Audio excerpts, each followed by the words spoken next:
예, 우리 가정에 대해서 이제 계속 보고 있습니다. 가정이 행복해야 돼요, 그죠? 가정이 행복해야 되는데 오늘은 특별히 남편이 아내에게 어떻게 해야 되는지에 대해서 함께 살펴보려고 합니다. 남편들이 많이 있어야 되는데 오늘 이 말씀은 여러분들이 유튜브에 올라가면은 주소를 딱 복사해가지고 남편 유튜브 카톡으로 딱 보내주세요. 그래서 여보 꼭 봐. 이렇게 해주시기 바랍니다. 우리 지난 시간 아내는 남편에게 이렇게 하라라고 했어요. 어떻게 하라고 했죠? 22절 말씀에 보면은 이렇게 나옵니다. 아내들이여 자기 남편에게 복종하기를, 같이 읽을까요? 주께 하듯 하라. 주님께 하듯이 남편에게 복종하라고, 순종하라고 그렇게 말합니다. 어쩌면 지난주에 이렇게 말씀 들으면서 너무 억울해, 우리는 너무 억울해, 뭐 이런 생각 가지셨을지도 모르겠어요. 너무 벅차, 이런 생각도 가지셨을지 모르겠어요. 그런데 또 오늘 반대로 이제 남편이 아내에게 이렇게 하라라는 그런 말씀을 들으면 우리는 약관에 이제 이런 생각이 들 거예요. 남편도 못지않게, 만만치 않게 아내에 대해서 상당히 잘 존중하고 대접하라는 그러한 말씀이 있습니다. 여러분들, 우리 남편들에게 물을게요. 아내 사랑하십니까? 저렇게 크게 대답을 누가 하셨는지 모르겠어요. 굉장히 크게 하셨어요. 네. 몇 가지 질문 한번 드려볼게요. 네, 질문. 제가 책 보기로 한 게 예수로 사는 가정이었죠. 그 가정에 보니까 한 20가지 질문이 있는데 제가 7가지만 한번 올려봤어요. 여러분 같이 보면서 속으로 손가락으로 이렇게 꼽아보시기 바랍니다. 7가지만 볼게요. 1번, 우리 아내들이 한번 읽어봅시다. 시작. 아내를 위해 기도한다. 남편들 기도하시면 손가락을 딱 꼽으시고 기도를 안 해, 그러면 뻣뻣하게 펴고 계십시오. 2번입니다. 아내들이 또 읽어주세요. 시작. 나는 아내의 친한 친구의 이름을 2사람 이상 기억한다. 저도 잘 모르겠더라고요. 3번 같이 읽습니다. 또 시작. 나는 아내와 하루에 10분 이상 진지하게 대화한다. 겨우 10분이에요. 네, 10분 이상. 자, 4번 시작. 나는 어떤 일을 결정하기 전에 아내와 의논한다.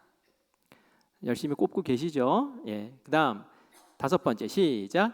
나는 아내의 필요에 예민하게 반응하는 편이다. 아내가 뭐 이렇게 필요한 것 같아, 그러면 바로바로 그걸 파악하고 반응한다는 얘기죠. 자, 6번 시작. 나는 아내가 하는 일에 늘 고마움을 표현한다. 아이고, 오늘 저녁밥 맛있게 주어서 고마워요. 저도 안 했네요. 오늘 저녁에 밥은 분명히 맛있었는데. 자, 7번이에요. 같이 읽습니다. 시작. 나는 부부싸움을 하고 나면 먼저 화해를 시도한다. 다 꼽으셨죠? 이동근 집사님 몇 개나 꼽으셨나요? 5개요.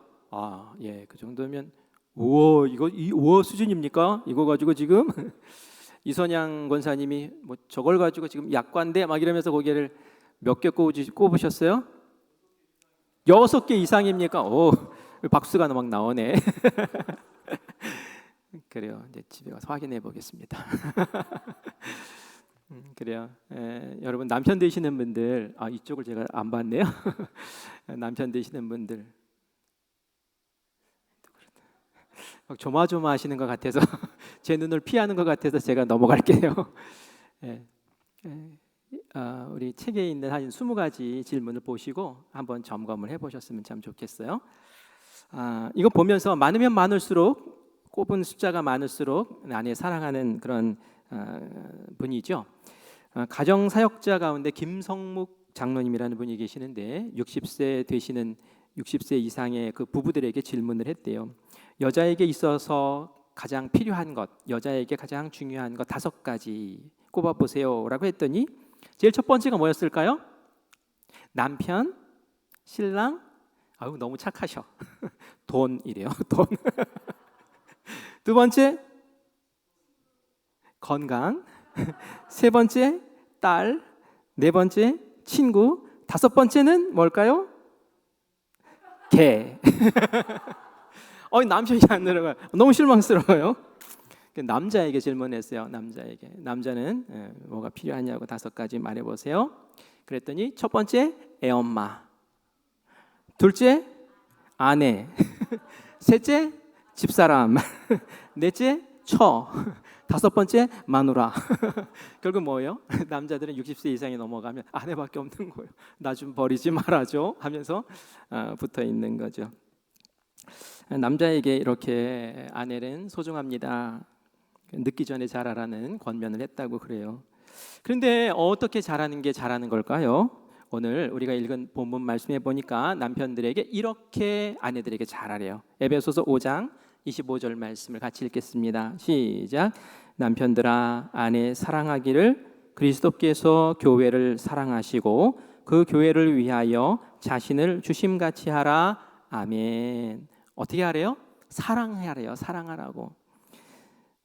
예수님이 교회를 사랑하신 것처럼, 예수님이 교회를 위해서 자기 자신을 내어주신 것처럼 이렇게 하라고 말씀을 하고 계십니다. 그런데 우리는 아까도 말씀드린 거, 나 아내 사랑하는데, 이미 사랑하는데, 저는 이미 사랑해요 라고 얘기를 합니다. 근데 문제는 뭐냐면은 아내는 그렇게 생각하지 않는다는 거예요. 아내는 왜 내 남편은 나를 이렇게 잘 사랑하지 않는 것 같지? 이제 이런 부분이 있죠. 왜 그럴까요? 내가 생각하는 아내 사랑이 있어요. 그런데 아내는 내가 받고 싶은 또 사랑이 또 다른 사랑이 있어요. 다른 모양의 사랑이 있어요. 그리고 하나님은 우리에게 사랑해라 남편아, 아내를 사랑해라 라고 할 때 그 사랑의 어떤 또 색깔이 또 다른 거예요. 그래서 남편들은 다 아내 사랑한다고 그냥 자신 있게 목소리 깔아가면서 얘기하지만 주님이 보실 때에는 아니야, 그 사랑 말고 이런 사랑이 필요해 하고 그 사랑을 오늘 우리에게 말씀하고 계시는 겁니다.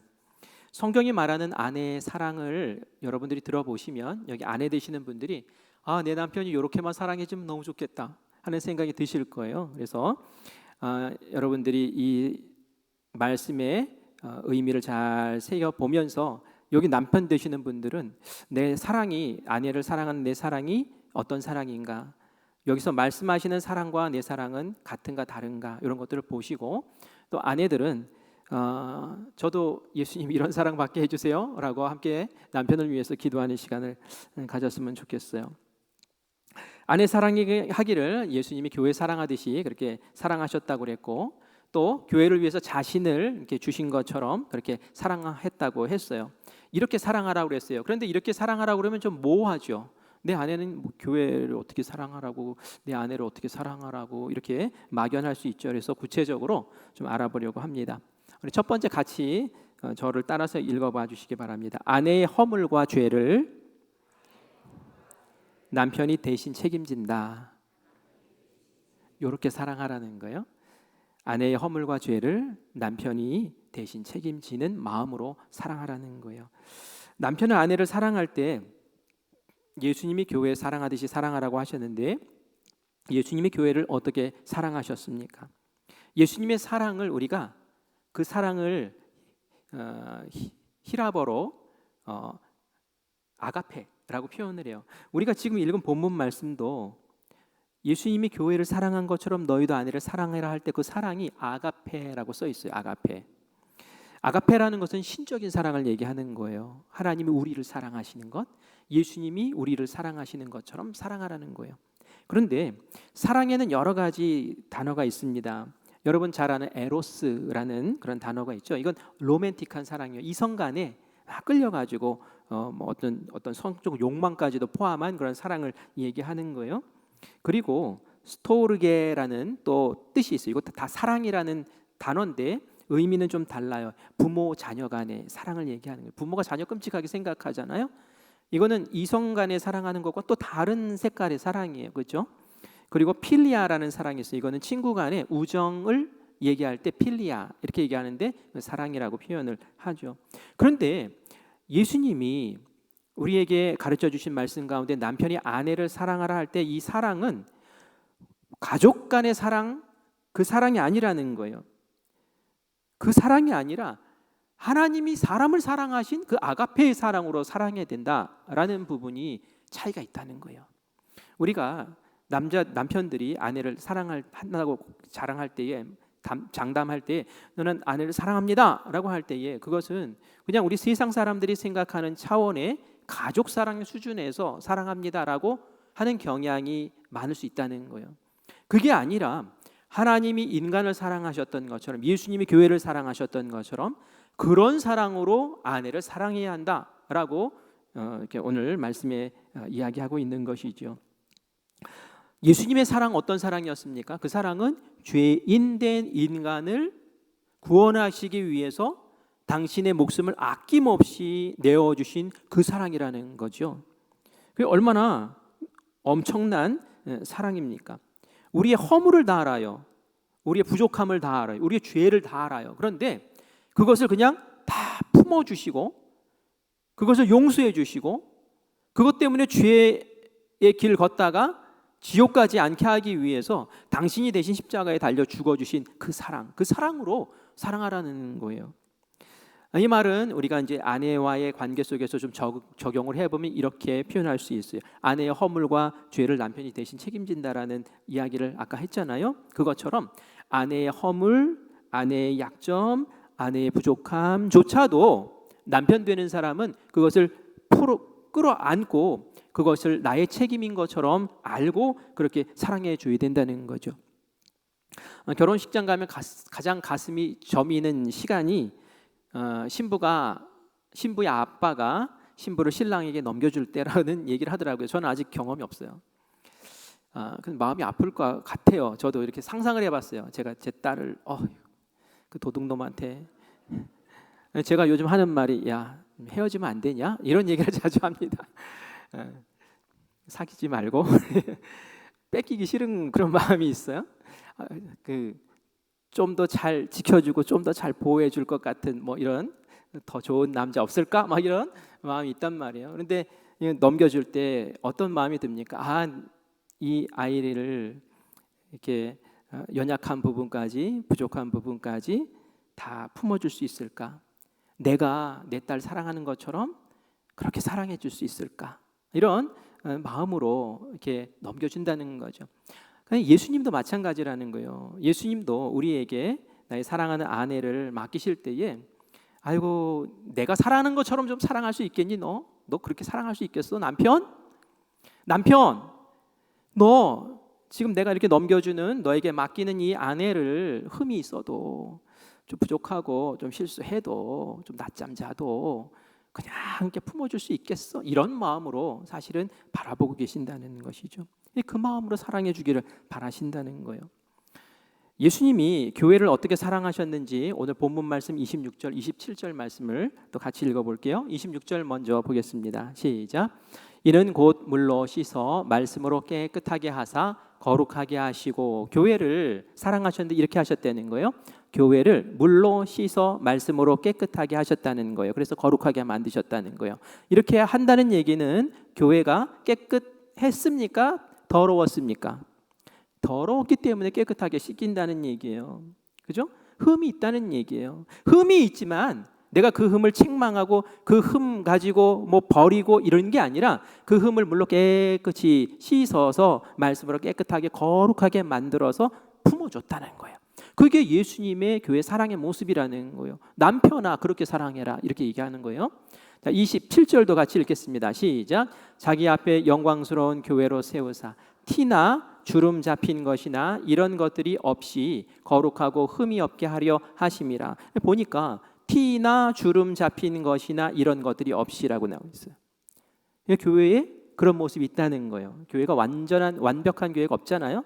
문제가 많잖아요. 그죠? 그런데 안에도 그럴 수 있다는 거예요. 티도 있고 주름도 있을 수 있다는 거예요. 하지만 이런 것들 없게 내가 거룩하고 흠 없게 그렇게 만들어 내가 이 교회를 사랑하는 것처럼 너희도 아내에게 그렇게 해야 된다라고 말씀하고 있는 것이죠.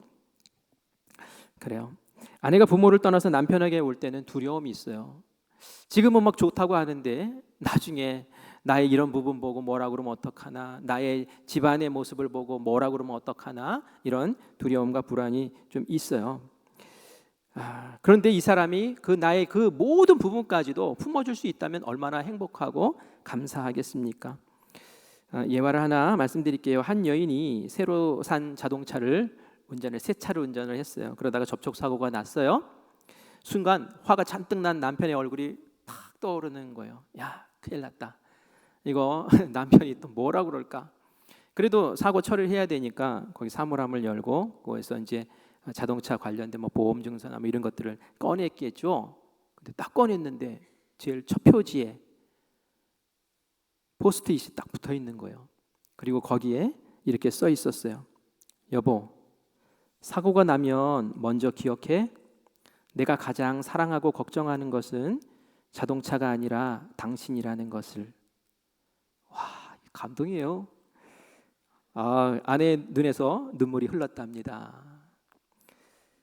예, 그래요. 이 실수와 연약함까지 이렇게 품어주는 그 마음, 남편의 마음을 딱 느끼면서 예수님의 그 마음을 느꼈을 줄 믿습니다. 저도 아내가 접촉사고 냈을 때가 생각이 나더라고요. 겨울이었어요. 차 뽑은 지 얼마가 안 됐어요. 그런데 전화가 왔어요. 여보, 차가 눈길에 미끄러져서 뭐 이렇게 박았네 얘기를 하더라고요. 그래서 뭐라 그랬을까요? 정신을 바짝 차렸어요. 그리고 당신 괜찮아? 라고 물었습니다. 그때 제가 정신을 못 차리고 야, 새 차인데 어떻게 오늘 부러졌어? 이러면 이제 끝나는 거예요. 여러분 잘 아셔야 돼요. 막 찔리시는 분 계실지도 몰라요. 나 예전에 그랬는데 이러면서 그래요. 아내가 실수했지만 그 실수보다 아내의 생명과 아내의 건강과 아내의 안위를 먼저 걱정해주는 그 마음, 그게 예수님의 그 마음이죠. 그런 사랑으로 사랑하라는 거예요. 제가 실수한 게 기억이 나더라고요. 제가 결혼하고 제가 제 얘기를 자꾸 하면 제 아내가 불안해합니다. 도대체 무슨 얘기를 하려고 그러나. 괜찮아요. 제 실수한 거니까. 결혼을 하고 대학원을 졸업하고 결혼을 했는데 1월에 결혼을 했어요. 추운 때 결혼을 했죠. 신혼여행을 다녀오고 바로 이제 시골로 내려갔어요. 첫 목회지가 충청북도 진천군 초평면 금곡리라는 곳이었어요. 근데 대중교통을 이용해서 갔더니 그 면까지 초평면까지 어떻게 갔는데 금곡리까지 가려니까 잘 모르겠는 거예요. 면에서 내려서 이제 차 이렇게 안내 노선을 보고 이렇게 하면서 차가 있구나 했는데 이거 뭐 하루에 3번밖에 없는 거예요. 근데 그걸 기다리니까 겨울에 밖에 나가서 돌돌 떨면서 기다리려니 너무 힘들더라고요. 그래서 발을 동동 구르면서 이제 차를 기다리고 있었어요. 근데 제 아내가 눈물이 이렇게 나는 거예요. 그래서 제가 어떻게 했을까요? 여보 이리 와. 괜찮아. 이렇게 했을까요? 제가 그때 그렇게 하지를 못했어요. 제 아내가 마음이 약해진 것 같은 거예요. 그래서 뭐 이런 걸 가지고 울고 그래. 그래서 말이죠. 독한 말을 막 해버렸어요. 참.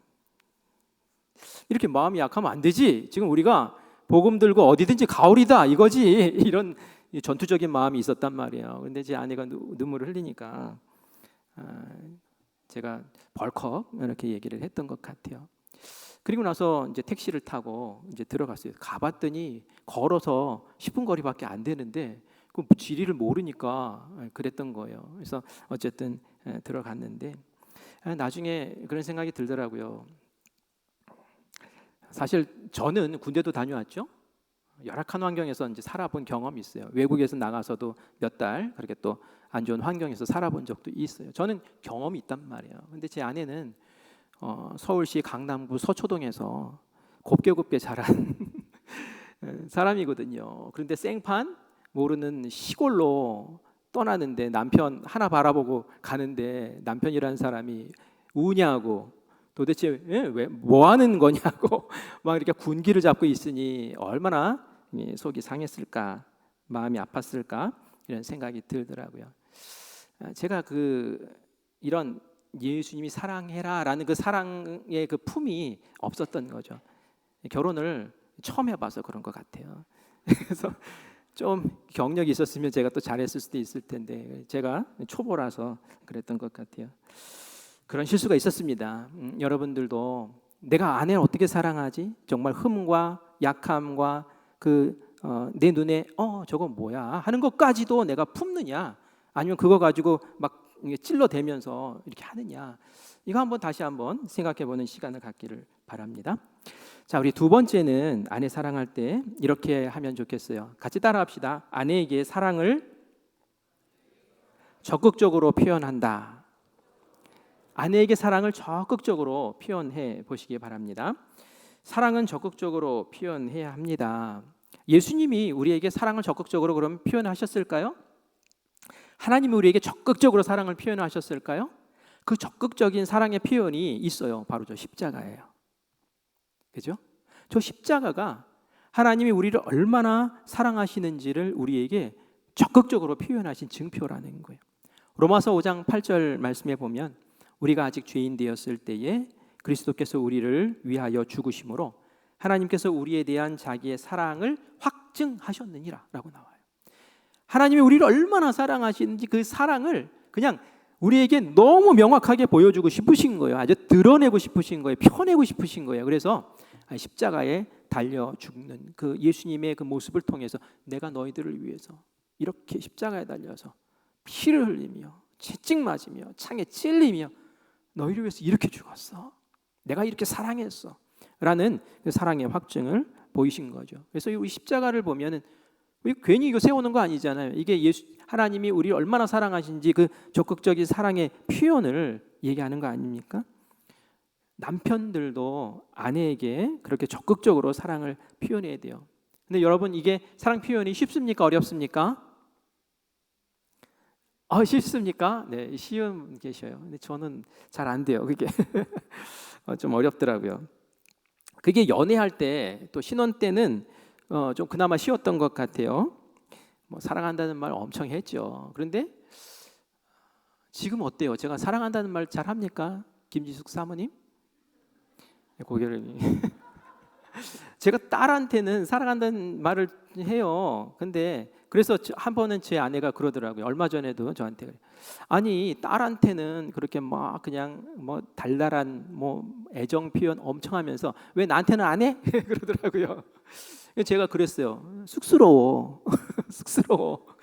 그런 얘기를 했는데 집사람이 그런 얘기를 해요. 나중에 이렇게 돌아서 누구한테 당신이 나 이렇게 칭찬했어? 나한테 이렇게 나 좋은 얘기를 나한테 직접 좀 해봐. 나한테 직접 좀 해봐. 이런 얘기를 하더라고요. 그래서 좀 반성하고 있는 중이에요. 근데 이게 좀 잘 안 돼요. 근데 우리가 표현을 할 줄 알아야 된다는 거예요.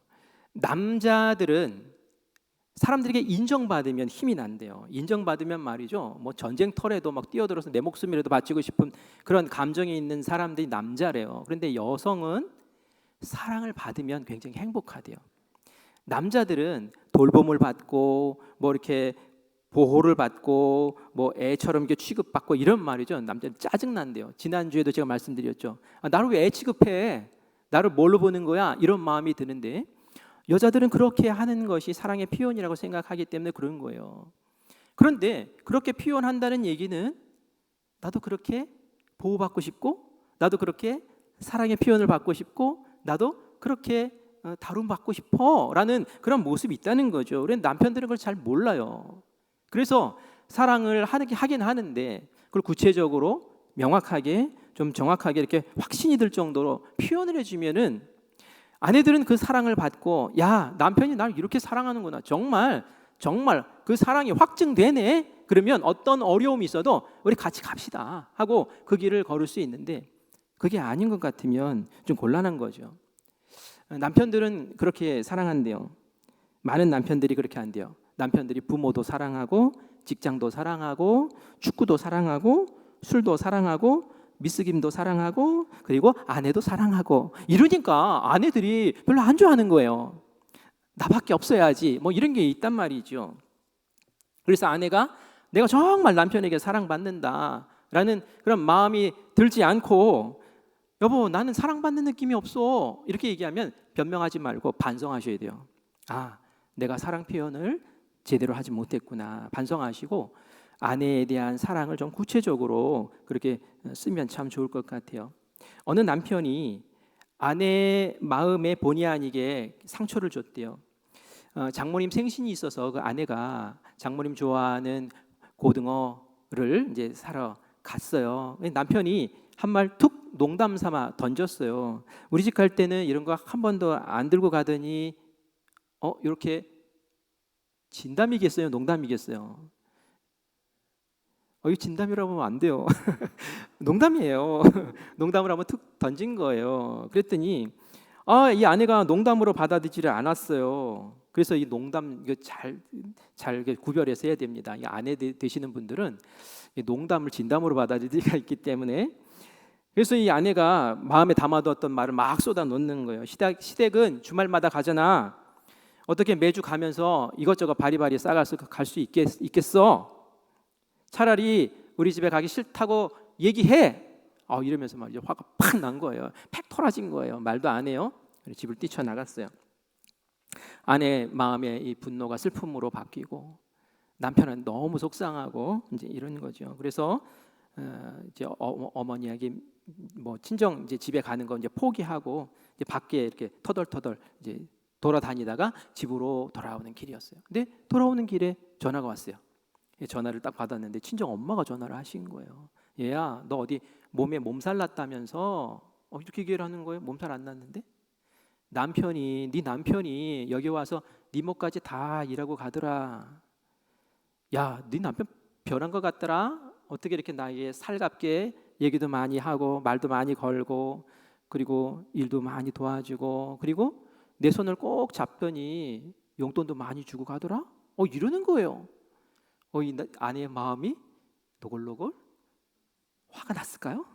녹아졌죠. 우리 집에 딱 들어서는데 남편과 아이가 이제 맞아줘요. 그래서 어떻게 했을까요? 아무 말도 안 하고 남편 품에 폭 와락 안겼답니다. 오늘 여기까지만 할까요? 너무 좋죠. 행복한 포인트가 어디 있는 거예요? 아내가 남편이 날 사랑하는 것을 느낀 거예요. 남편이 날 사랑하는구나. 그래서 그렇게 가가지고 애쓰고 수고했구나. 이렇게 남편이 노력하는 모습을 아내가 느낄 때 아내는 행복을 찾고 그 가정은 행복한 가정이 되는 거죠. 제가 아까 실수한 얘기를 했기 때문에 만회를 하기 위해서 저게 잘한 얘기를 또 하나 해야 될 것 같아요. 안 그러면 여러분들이 집에 가서 얼마나 저를 못된 남편이라고 그럴까. 제가 진급할 때 우리 박태영 전도사님도 지금 진급 중에 있는데요. 이제 감리교는 목회자가 전도사 이렇게 생활하면서 진급 과정을 매년 겪어야 돼요. 진급하러 갔는데 진급 교육을 받을 때에 중요한 때죠. 그 진급 못하면은 계속 목사 안수 못 받고 전도사로 계속 머물러야 돼요. 그런데 교육 중에 아내가 전화가 왔어요. 전화를 받았더니 폭우가 왔대요. 폭우가. 그래서 물이 많이 차가지고 우리가 농가를 하나 빌려가지고 방 한 칸에 그렇게 신혼살림을 시작했거든요. 교회를 아직 짓기 전이었고요. 교회를 이제 그래서 이제 아내가 혼자 그 허름한 농가 방 하나 빌려서 거기서 있었고 저는 이제 교육받으러 다른 곳에 갔던 거예요. 여보, 비가 많이 와가지고 펌프에 물이 차가지고 물펌프에 이렇게 물이 찼나 봐요. 그래서 전기가 떨어지고 난리 났어요. 이렇게 얘기를 하는 거예요. 제가 어떻게 했을까요? 만사 제껴놓고 교육장에서 나왔죠. 차 타고 집으로 갔죠. 갔더니 제 아내가 잘하더라고요. 이미 드라이를 가지고 다 말려갖고 전기가 들어왔어요. 그래서 요즘도 집안의 일은 다 아내가 합니다. 근데 나중에 두고두고 그런 얘기를 해요. 저한테. 그때 달려와줘서 고맙다고. 그때 만사 제껴놓고 달려와줘서 고맙다고. 사실 제가 이제 돌아가고 나서 제가 자리에 없으니까 이제 체크를 당했거든요. 그래서 가서 사정을 했어요. 사실 이런 일이 있어서 제가 자리를 비웠습니다. 라고 했더니 봐주셔서 제가 무사히 이제 통과를 했는데 제 아내가 그때 일을 경험하면서 남편이 나를 이렇게 사랑하는구나 라는 마음을 느꼈다라고 이야기를 하더라고요. 표현해야 됩니다. 표현. 난 어떻게 표현하고 있는가. 입 다물고 있으면 안 되고요. 그 사랑을 행동으로든 아니면 말이로든 이렇게 표현할 때에 아내는 사랑받는다라는 그런 느낌을 가지고 또 같이 행복할 수 있다라는 것을 기억하시기를 바랍니다. 이제 세 번째 보면은 우리 같이 읽어볼까요? 제가 저를 따라해 주시기 바랍니다. 부부는 한 몸임을 남편이 언제나 명심한다. 부부가 한 몸이라는 사실을 남편이 꼭 명심해야 된다는 거예요. 남편이 아내를 귀하게 여겨야 되는 이유가 있는데요. 에베소서 5장 31절 말씀을 같이 읽겠습니다. 시작. 그러므로 사람이 부모를 떠나 그의 아내와 합하여 그 둘이 한 육체가 될지니. 한 육체가 되는 거죠. 남자 여자 만나서 부부가 될 때는 한 육체 한 몸이 된다라는 거예요. 근데 우리가 남자는 머리고 또 여자는 몸이야라고 이렇게 비유를 하면서 오해하는 게 마치 우열이 있는 것처럼 그렇게 이야기할 때가 있죠. 머리는 명령하는 거고 몸은 따라가는 거니까 나는 명령하고 넌 따라와, 너는 복종해라고 이야기를 하는데 그것은 좀 오해입니다. 머리는 머리의 기능이 있고 머리의 역할이 있고 몸은 몸의 역할과 기능이 있는 거죠. 몸이 아프면 머리도 아파요. 같이 신경을 써요. 그렇죠? 머리가 아프면 넌 머리는 소중하니까 병원에 가고 발목이 똑 부러졌는데 너는 소중하지 않으니까 집에 있어. 이건 아니잖아요. 발목이 다쳐도 병원 가는 거고 머리가 아파도 병원 가는 겁니다. 다 소중한 거예요. 역할과 기능이 다를 뿐이죠. 하나라는 사실을 꼭 기억을 해야 돼요. 창세기 2장 23절에 보면 아담이 하와를 봤을 때 이렇게 고백했어요. 이는 내 뼈 중에 뼈요 살 중에 살이라. 그죠? 아담의 갈비뼈를 가지고 만들었잖아요. 그래서 탁 만났을 때 너는 내 뼈 중에 뼈요 살 중에 살이야 라고 얘기할 때 저는 그런 마음이 들더라고요. 너는 나랑 하나야. 너는 내 뼈야. 너는 내 살이야. 그러니까 나와 한 몸이야 라는 그런 고백으로 저는 받아들여지더라고요. 그렇기 때문에 이 남편은 늘 아내가 나와 한 몸이라는 그런 생각을 가지고 그렇게 아내를 대해야 되는 것이죠. 베드로전서 3장 7절 말씀 우리 같이 읽어보겠습니다. 같이 읽습니다. 남편들아 이와 같이 지식을 따라 너희 아내와 동거하고 그를 더 연약한 그릇이요 또 생명의 은혜를 함께 이어받을 자로 알아 귀히 여기라. 이는 너희 기도가 막히지 아니하게 하려 함이라. 아멘, 아멘. 여자에 대해서 그 연약한 그릇으로 생각하고 늘 살뜰히 살피고 보호해주고 돌봐야 된다라는 이야기를 할 뿐만이 아니라 생명의 은혜를 함께 이어받을 자다라고 이야기를 합니다. 생명의 은혜를 같이 상속받을 한 몸이다. 그렇기 때문에 귀하게 여겨야 된다라고 이렇게 말을 하고 있죠. 그렇기 때문에 남편은 한 몸 된 아내 이외에 다른 데 가서 행복을 찾으려고 하든지 기쁨을 찾으려고 하든지 그러면 안 됩니다. 다른 데 행복이 없습니다. 자신과 한 몸인 아내를 불행하게 해놓고 내가 행복해야지 천만의 말씀이에요. 정말 바보 같은 짓이죠. 어느 집사님 부부가 선교사 준비를 하면서 훈련을 받고 있는데 인준을 받기 위해서는 어느 수준까지 이르러야 돼요. 근데 그 가운데 영어 수준이 어느 정도 채워져야 돼요. 능력 테스트를 하게 되는데 남편은 영어를 좀 잘했어요. 근데 아내가 영어에 좀 이제 훈련이 더 필요했던 것 같아요. 어느 목사님이 물었어요. 선교사 인준 잘 준비하고 있습니까? 그러자 남편이 얘기합니다. 네, 저는 잘 준비가 됐는데요. 제 아내는 아직 준비를 못했습니다. 라고 얘기를 해요. 그러자 그 목사님이 딱 지적을 합니다. 지금 무슨 말 하는 거냐고. 아내가 준비되지 않았으면 집사님도 준비되지 않은 거예요. 라고 이야기를 하더래요. 부부가 한 몸이라는 믿음이 없이 어떻게 선교사로 나갑니까? 이렇게 얘기를 하더라는 거예요. 맞는 말이죠. 우리가 새겨들어야 되는 부분이에요. 아, 그렇구나. 내가 아내 따로 나 따로 이렇게 생각을 하고 있는데 이게 한 몸은 아니구나 라는 그런 생각을 가지셔야 되는 거죠. 그래서 이분이 내가 정말 아내를 사랑하지 못했구나 라는 마음으로 회개했다고 그래요. 한 몸이라는 것. 제가 그 주례를 서게 되면은 꼭 하는 이야기가 하나 있어요. 두 사람은 이제 한 몸입니다. 부모를 떠나서 한 몸이 되었어요. 그렇기 때문에 여러분의 침실을 여러분이 잘 지켜야 됩니다. 이렇게 제가 대놓고 침실 잘 지키라고 이렇게 얘기를 합니다. 딴 데 가서 기쁨을 찾지 마시고 딴 데 가서 딴 사람이랑 어떤 기쁨을 찾으려고 하지 말라고, 침실을 잘 지키라고. 그래서 그 부부됨을 잘 지키라고 이제 그렇게도 얘기를 하는데, 이 한 몸이라는 정신으로 같이 살면 말이죠, 그게 진정한 사랑의 모습이 될 수 있을 줄 믿습니다. 이제 마지막으로 하나만 더 볼게요. 남편이 결정하되 결정의 중요성을 명심한다라는 거예요. 남편이 아내가 어떤 존재인지를 보여주는 말씀이 있어요. 창세기 2장 18절 말씀 같이 읽겠습니다. 시작. 여호와 하나님이 이르시되 사람이 혼자 사는 것이 좋지 아니하니 내가 그를 위하여 돕는 배필을 지으라 하시니라. 아멘. 그래서 아내를 주셨을 때에 그 아내는 어떤 사람이에요? 돕는 배필이라는 거예요. 남자가 이제 집안의 가장이기 때문에 가정의 대소사들을 결정하는 역할들을 자연스럽게 하게 되죠. 그런데 남편도 이게 잘 결정을 하지 않으면 이 가족이 다 고통을 당하고 어려움을 겪기 때문에 굉장히 책임감의 무거움을 갖게 됩니다. 그래서 우리 믿는 남편들은 하나님께 기도하죠. 하나님, 제가 결정하는 것이 하나님 뜻에 옳은 결정을 할 수 있도록 주여 도와주세요라고 기도해요. 그런데 그것과 더불어 하나 더 할 것이 있어요. 그건 뭐냐면 중요한 결정일수록 돕는 배필인 아내의 의견을 잘 경청하는 것이 중요하다는 거예요. 나는 결정했으니까 당신은 따라와.